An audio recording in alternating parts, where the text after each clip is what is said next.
이제 47절부터 50절까지만 읽었는데요. 사실은 이 고린도전서 15장 전체가 본문이라고 생각하시면 되시겠습니다. 네.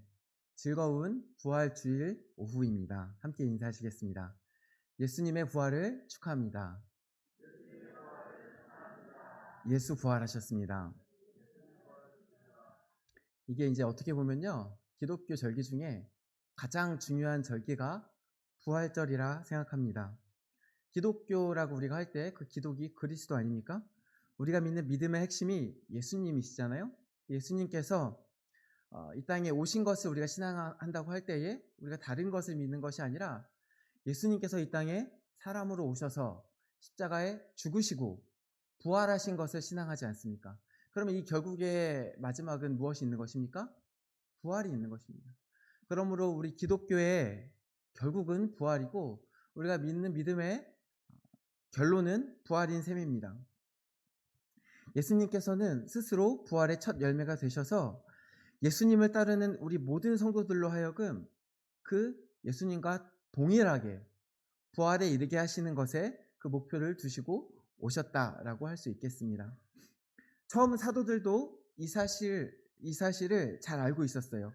그래서 가룟 유다가 영광된 길을 버리고 자신의 길로 어두울 때 떠나갔을 때에, 그리고 그 다음에 그렇게 해서 가서 죽은 이후에 다른 사도들이 기도하는 가운데 그 자리를 채우는 일이 있었습니다. 그때 베드로가 이렇게 말합니다. 사도행전 1장 22절 말씀입니다. 항상 우리와 함께 다니던 사람 중에 하나를 세워 우리와 더불어 예수께서 부활하심을 증언할 사람이 되게 하여라 하리라 하거늘. 베드로가 뭐라고 말했다고요? 예수님의 부활을 증언할 사람을 세워야 한다. 지금 다른 사람을 뽑는 게 아니고요, 사도를 뽑는 거예요. 예수님과 함께 다녀서 예수님의 처음부터 끝까지를 본 사람, 특별히 예수님의 부활을 본 사람, 그리고 그 부활을 증언할 사람을 뽑아야 된다, 이렇게 이야기한 거예요. 또 교회가 처음 생기기 시작한 오순절 사건 이후에 이제 여러 가지 교회가 생기면서 사건들이 생겨나죠. 그때에도 이런 증언이 기록되어 있어요. 사도행전 4장 33절 말씀입니다. 사도들이 큰 권능으로 주 예수의 부활을 증언하니 무리가 큰 은혜를 받아. 사도들이요, 이제 사도를 뽑을 때도 부활을 증언한 사람을 뽑았는데 말로만 그런 게 아니라 그 다음에 사역도 결국 뭐였다는 거예요? 예수님의 부활을 증언했다는 거예요. 그리고 그 가운데 초기 교회가 세워진 것입니다. 결국 처음 이 도가 시작됐을 때부터 이 도의 핵심이 뭐라는 거예요? 부활이라는 거예요. 우리가 믿는 이 기독교의 가장 핵심은 부활이라는 것입니다. 자, 이제 부활절의 의미가 조금 더 와 닿으실까요? 다시 한번 인사해 보겠습니다. 예수 그리스도의 부활이 우리에게 임하신 것을 축하합니다. 인사해 볼까요? 너무 긴가요? 예수 그리스도의 부활을 축하합니다. 아, 네. 길면 어렵죠. 네, 죄송합니다. 제가 이제 이 인사를 반복해서 이제 아까 사실 아침에도 하셨는데 굳이 또 반복해서 하는 것은 사실 이 질문이 저에게 지난 한 주 동안 계속 반복되는 질문이었기 때문에 그래요. 여러분 지금 웃으면서 예수 그리스도의 부활을 축하하셨는데요. 가만히 생각해 봅시다. 나는 예수 그리스도의 부활을 진심으로 기뻐하고 있는가? 내 삶 속에 부활이 내 소망이 되었는가? 제가 이 한 주 동안 이 질문이 저의 머릿속에 가득했다는 것은 무슨 말이에요? 답이 금방 떠오르지 않았다는 건 거죠. 자신이 없었다는 건 거죠. 제가 이 질문 앞에 섰을 때 내가 부활을 소망하고 있는가? 부활이 중요한 것 같은데 내가 이것을 정말 기뻐하고 있는가? 잘 모르겠는 건 거죠. 제가 옛날에 이제 부활에 대해서 누군가한테 말씀을 전할 때 하나님, 이제 목사님께서 부활이 곧 하나님 나라다 말씀해 주셨는데 하나님 나라 천국에 대한 이야기를 전할 때 항상 하던 이야기가 있어요. 천국은 가난한 자의 것이다. 이 땅에서 잘 먹고 잘 살면 뭐 천국 가고 싶겠어. 이 땅에서 내가 지금 불편함이 없는데 뭘 천국을 바라겠어. 같은 맥락일 수 있어요. 내가 지금 별로 어려움을 못 느끼고 있는데 내가 부활을 소망할 수 있을까? 제가 요즘에 딱히 돈이 더 많지는 않거든요. 똑같이 이제 똑같은 환경 가운데 이제 아이들 이제 이것저것 쓰는 거 똑같이 쓰고 있고, 예, 똑같이 이제 어찌어찌 살고 있습니다. 근데 별로 결핍을 못 느끼고 살아요. 별로 살면서 어려움도 이제 물론 이제 자잘한 것들이 있죠. 사건들도 있죠. 화내는 일도 있고 누군가랑 싸우는 일도 있고 당장 돈이 이제 필요해서 기도할 때도 있습니다. 그런데 별로 결핍을 느끼고 살지는 않아요. 그럼 이제 내가 이렇게 내 삶에 내가 만족하며 살고 있는데, 그러면 나는 내가 이전에 다른 사람들한테 했던 이야기대로라면 나 가난하지가 않아 가지고 부활을 별로 소망하지 않는 건가? 이런 질문이 생기는 거예요. 저는 제 삶에 만족하며 감사하며 살고 있거든요. 그러면 조금 더 이제 이야기를 확장해서, 우리가 이제 목사님께서 여러 번 설교하시면서 이런 이야기들을 하셨어요. 부활이 죽어서 다시 사는 부활뿐 아니라 이 땅에서의 부활의 삶, 우리가 그 부활의 삶을 소망해야 되는 얘기들을 하셨어요. 그 부활이 이 땅에서도 임하는 거거든요. 그러면 이 땅에서 우리가 부활의 삶을 충분히 누리면, 그러면 별로 결핍이 없을 것 같거든요. 감사하며 살면. 그리고 어쩌면 우리 성도님들 중에 많은 분들이 그러실 수도 있을 것 같거든요. 그러면 결핍이 없기 때문에 부활을 소망하지 못하는 것인가? 아니, 애초에 이 결핍은 무엇인가? 무엇이 내가 부활을 진짜 소망할 수 있게 만드는 것일까? 이런 질문들을 한 주일 내내 고민하면서 지냈습니다. 오늘 본문은 고린도 교회에 주시는 하나님의 말씀이죠. 고린도 교회가 문제가 참 많은 교회였어요. 바울이 이제 사역할 때도 문제가 있었던 것 같은데, 바울이 떠난 이후에 문제가 엄청 많았던 것 같아요. 그래서 학자들은 보기에 최소한 5번 이상의 이제 편지가, 바울이 보낸 편지만 5번은 있었던 것 같다, 이렇게 이야기를 합니다. 근데 바울이 그냥 뭐 안부를 묻는 편지를 전한 것이 아니라, 너는 이런 문제 때문에 이거 어떡할래? 혼내기도 하고 이렇게 해봐, 권면하기도 하는 그런 편지가 최소한 5번은 있었을 것이라고 봅니다. 근데 오늘 본문이 속한 이 고린도전서만 봐도요, 문제투성이에요. 이제 바울이요, 보통 이제 바울이 성격이 급할 것 같긴 한데, 그래도 글 쓸 때는 조금 이제 앞뒤 이제 형식을 차리는 사람이었어요. 이제 얼마나 공부를 많이 한 사람입니까? 그래서 이제 형식을 차리는데, 고린도전서에서만큼은 약간 좀 성질이 급한 것 같아요. 1장에서부터 야, 내가 듣기로는 너네 이런 문제가 있다며 하면서 분열의 이야기를 꺼냅니다. 그러면서 이제 그다음부터 다다다다다다 이제 문제들을 나열하는데, 고린도전서 전체가 고린도 교회가 직면한 여러 가지 다양한 삶의 문제들을 이야기하고 그에 대한 답을 주는 형식으로 진행되고 있어요. 그리고 그 마지막에 뭐가 있냐? 이제 오늘 본문인 고린도 15장이 있는 건 거죠. 앞에 있는 내용들은 뭐 슬쩍 이야기하면 분열의 문제, 음행에 대한 문제, 송사에 대한 문제, 뭐 결혼에 대한 교훈, 우상에 바친 음식에 대한 권고, 예배와 은사에 대한 가르침까지 다양한 화두들이 있었다는 거예요. 그리고 그 다양한 화두들 중에서도 제일 마지막으로 배치한 것이 이 부활의 문제예요. 그것은 이 부활의 문제가 어떻게 보면 앞선 이 모든 문제를 다 관통하는 해결책이기도 하지만, 부활의 문제가 그만큼 중요한 문제이기도 해요. 문제이기 때문이기도 해요. 우리말도 그렇잖아요. 우리말도 한국말은 끝까지 들어야 한다, 중요한 얘기가 뒤에 나오죠. 근데 꼭 그렇지 않다 할지라도 언제나 어느 문화에 가든 제일 앞에랑 제일 뒤에 중요한 이야기들이 있어요. 그래서 이제 바울이 보기에 이 고린도 교회의 문제가 엄청 많은데 어쩌면 아주 중요한 문제로 이 부활의 문제를 꼽고 있었다는 거예요. 그럼 이 부활에 대한 어떤 문제가 있었냐? 오늘 이제 15장 읽진 않았는데 12절 말씀을 제가 한번 읽어볼게요. 고린도전서 15장 12절 말씀을 제가 읽겠습니다.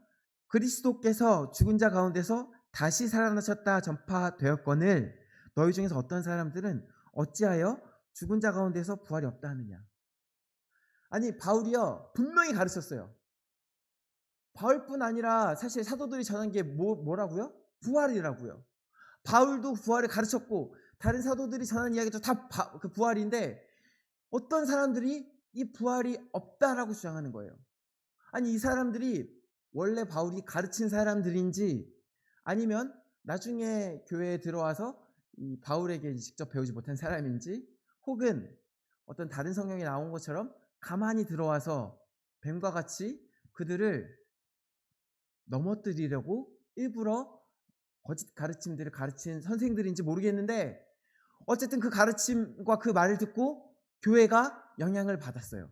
그러니까 바울이 이야기를 꺼냈겠죠. 너희 중에 어찌하여 죽은 자 가운데서 부활이 없다 하느냐, 이런 사람들이 너희 중에 왜 있느냐, 이렇게 이야기하는 거예요. 또 고린도전서 15장 35절 말씀을 보면은 누가 묻기를 죽은 자들이 어떻게 다시 살아날 수 있냐고 주장하는 사람들이 있었어요. 이 사람들이 예수 그리스도의 부활을 믿지 않고 그게 허황된 일이라고 이렇게 주장했던 거예요.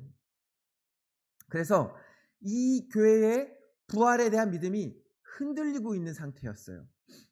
이 흔들림은 어떤 문제보다 큰 문제였습니다. 제가 아까 부활이 우리 그리스도 교회의 핵심이라 그랬죠. 지금 바울도 15장 16절 17절에 이렇게 말하고 있어요. 만일 죽은 자가 다시 살아나는 일이 없으면 그리스도도 다시 살아나신 일이 없었을 터이요. 그리고 그리스도께서 다시 살아나신 일이 없으면 너희의 믿음도 헛되고 너희가 여전히 죄 가운데 있을 것이요. 너희가 부활을 부정하는데 부활이 없으면 예수 그리스도의 부활도 당연히 없겠죠?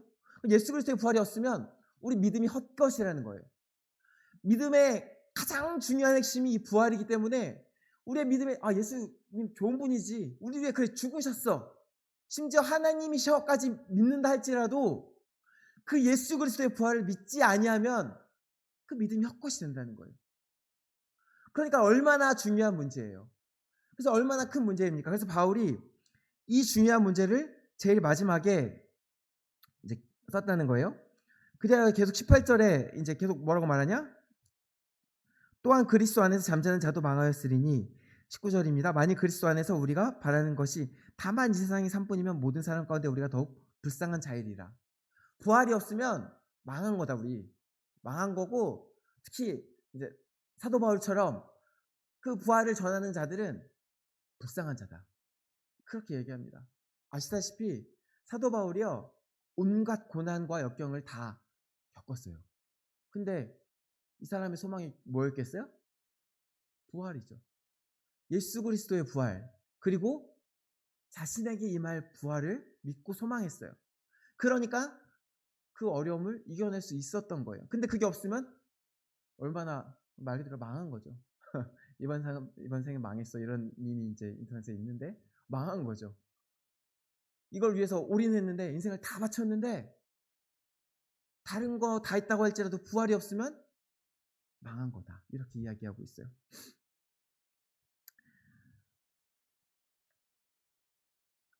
그러면 이 바울이 소망한 부활은 대체 뭘까요? 바울이 이 부활을 소망해서 그의 삶의 모든 것을 다 바쳤는데 아픔도 고난도 두려워하지 않고 내가 죽으면 죽으리라, 이런 마음으로 끝까지 그의 길을 갔는데, 그가 소망했던 부활은 뭘까요? 내가 생각해보세요. 그냥 내가 만약에 죽었다가 다시 살아나, 그러면 이제 만약에 지금 내 삶과 부활 이후의 삶이 똑같아. 그러면요, 앞에 거랑 뒤에 거의 가치가 똑같지 않겠어요? 그 삶이 똑같으면?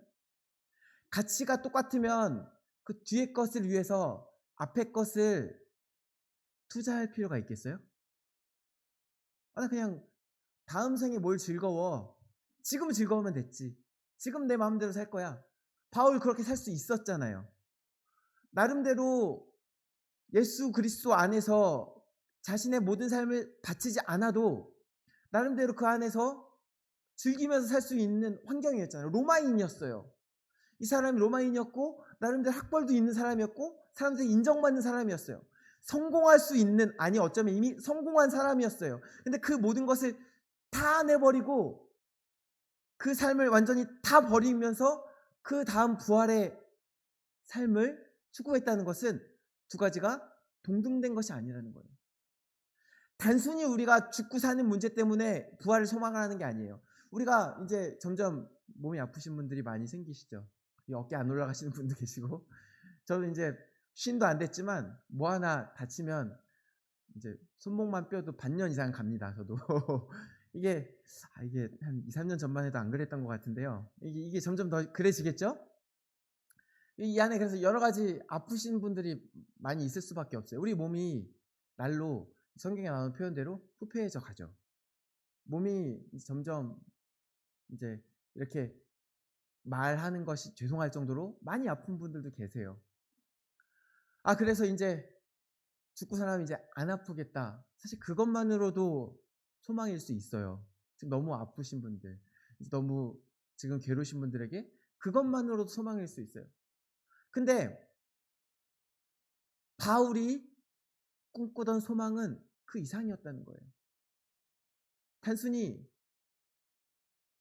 오늘 죽고 내일 살아나는 그런 부활이 아니라 언젠간 다시 살아나겠지. 그런 게 아니라 그 이상의 무언가가 있었기 때문에 바울이 그것을 소망하였다는 것이에요. 부활은요, 문자적으로 죽었다가 다시 살아나는 것입니다. 그런데 성경이 말하는 부활은 뭐냐? 성경이 말하는 부활은 뭐냐면요, 아담 안에서 모든 사람이 죽은 것 같이 그리스도 안에서 모든 사람이 삶을 얻는 것입니다. 오늘 본문을 47절부터 한번 다시 읽어볼게요. 첫 사람은 땅에서 났으니 흙에 속한 자이거니와 둘째 사람은 하늘에서 나셨느니라. 첫 사람은 아담이죠. 둘째 사람은 예수님입니다. 무릇 흙에 속한 자들은 저 흙에 속한 자와 같고, 원래 이제 우리는 아담에게 속해서 흙에 속한 자였습니다. 근데 무릇 하늘에 속한 자들은 저 하늘에 속한 이와 같으니, 우리가 흙에 속한 자의 형상을 입은 것 같이 또 하늘에 속한 이의 형상을 입으리라. 성경은 무엇을 이야기하는 거예요? 우리가 죽었다 다시 살아나긴 하는데 하늘에 속한 이의 형상을 입을 것을 이야기하고 있어요. 처음 사람 아담에 속한 우리는 아담처럼 살다가 아담처럼 똑같이 죄에 빠져서 죽을 운명이었어요. 그리고 성경은 이미 우리가 하나님으로부터 죽었다라고 선언하고 있어요. 근데 우리가 다시 살아난다는 건 뭐예요?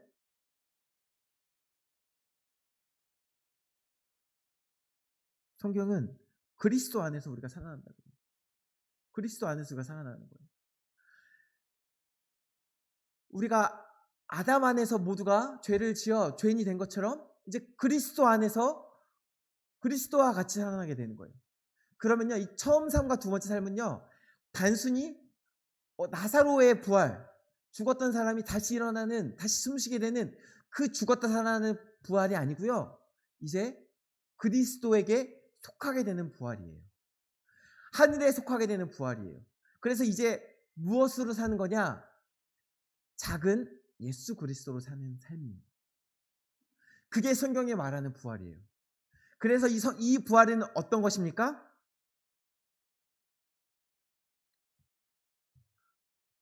썩을 것으로 심고 썩지 아니할 것으로 다시 살아나며, 욕된 것으로 심고 영광스러운 것으로 다시 살아나고, 약한 것으로 심고 강한 것으로 다시 살아나는 것입니다. 지금 제가 이제 15장 본문에 있는 표현들을 그대로 쓰고 있어요.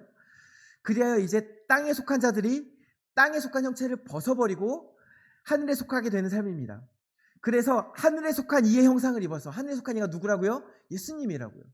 그 예수님의 형상을 그대로 입어서 예수님처럼 살게 되는 거예요. 그리하여 결국은 이제 그 다음의 삶은 이제 이 여기 나오는 표현들은 신령한 것, 하늘에 속한 것, 그리고 왕노릇하는 것, 이 모든 것이 다 예수님 거잖아요. 하늘의 영광, 이 다 예수님 거잖아요. 그것을 우리가 다 그대로 누리게 되는 거예요. 우리가 예수님의 삶을 그대로 살게 되는 게 부활이라고요.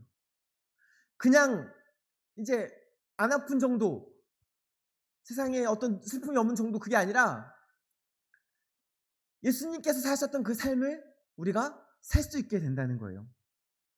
근데요, 방금 제가 언급한 것 같이 하늘의 영광과 신령한 몸, 또 하나님 나라를 유업으로 받는 것, 뭐 이런 것들은 다 되게 좋아 보이죠. 그런데 그게 또 전부는 또 아니에요. 실제로 이 이야기를 하고 있는 바울의 삶이 그렇지 않았잖아요. 예수님도 보세요.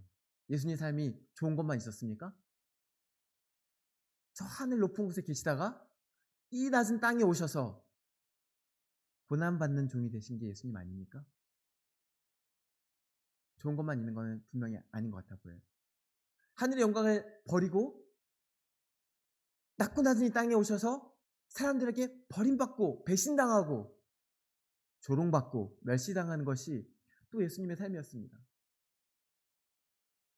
근데 여기서 우리가 주목해야 되는 것은 한번 생각해 보세요. 예수님의 우리 고난이 객관적으로 너무 어려울 것 같죠. 근데 그때 예수님은 힘들기만 하셨을까? 제가 이 하늘의 이 부활의 소망에 대해서 상상할 때, 이것들에 대해서 묵상할 때 저에게 소망이 되는 건 다른 게 아니었어요. 하늘의 영광 귀한 거죠. 천국의 상급 너무 좋죠. 근데 사실 아까 말한 것처럼 전 이미 이 땅에서 잘 살고 있는데 별로 주시면 좋죠. 이런 느낌이었단 말이죠. 근데 예수님의 삶을 보십시오. 예수님 삶이 어땠어요? 그 고난 가운데 서로 사랑하는 삶, 자신의 것을 나누어 주는 삶, 이 어리고 약한 자들을 이렇게 세워주는 삶, 생명을 전하는 삶. 그 가운데 배신당하고 멸시당하고 그랬지만 예수님 마지막 십자가 그 순간까지 뭐 하셨어요? 옆에 있는 강도 데리고 천국 가시고 밑에 있는 로마 군인들을 위해서 주님 저들이 몰라서 그래요. 용서해 주세요. 기도하시고 끝까지 사랑하셨잖아요. 정말 말 그대로 끝까지 사랑하셨잖아요. 근데 예수님 억지로 하셨을까요? 아, 내가 진짜 이 악물고 얘들 참아야지. 그랬을까요? 제가 한 주 동안 계속 묵상하면서 소망한 천국의 삶, 부활의 삶은요, 그 사랑하는 삶이었어요. 예수님처럼 사랑하는 삶. 그 과정 가운데 세상에서 그러니까 당연히 세상은 그거랑 반대되는 곳이잖아요. 그러면 약간 호구 취급당하고 괴롭히고 그러잖아요. 그러니까 당연히 예수님이 고난 당한 것처럼 우리가 그렇게 살려고 할 때 부딪힘이 있을 수 있습니다. 그런데요, 제가 감히 조금 경험해 본 삶을 보니까 이제 돈이 많지는 않습니다만 그냥 그 돈 좀 있는 것보다 예수님 안에서 기뻐하는 삶, 서로 사랑하는 삶이 좋아 보였어요. 부활을 소망한다는 것은 어쩌면 거창한 것이 아닐지도 모르겠어요. 제가 물론 가진 게 별로 없으니까 나눠주다가 이제 어떤 한계에 달할 때 있겠죠. 뭘 나누려고 해도 나눠줄 것도 없고 뭐 가르치려고 해도 모를 때도 있고 넘어질 때도 있겠죠. 성질 낼 때도 있겠죠. 근데 그게 결국은 완성되는 날이 있다라는 약속이 있는 거 아니겠어요? 지금은 예수님의 사랑을 조금 실천하며 살면서도 만족하면서 사는데 이제 마지막 날에는 정말 제가 지금은 사랑할 수 없는 사람도 사랑할 수 있지 않겠어요? 지금은 품지 못하는 사람도 정말 이제 당위가 아니라 기쁨으로 기꺼이 품지 않겠어요? 그 천국의 삶을, 그 부활의 삶을 나는 소망했구나라는 것을 알게 됐어요. 사랑하는 성도 여러분, 우리가 이 땅에서 부활의 삶을 사시기를 소망합니다. 그것이 어떤 약속이 있는, 영광의 약속이 있는 말씀이었어도 그렇지만 그게 좋아요. 거기에 참 기쁨이 있고 참 행복이 있습니다. 우리가 물론 넘어질 수 있죠. 이 안에서도 자꾸 사랑하려다 넘어질 수 있죠. 그러나 예수 그리스도를 바라봅시다. 우리가 어느 날 예수 그리스도처럼 사랑할 수 있게 될 거예요. 온전하게 사랑할 수 있게 될 거예요. 그것들을 소망합시다. 그 소망하는 마음으로 오늘 그냥 한 걸음 할 수 있는 만큼 하는 거예요. 오늘은 이거밖에 못하지만 내가 결국은 그렇게 될 거야. 예수 그리스도처럼.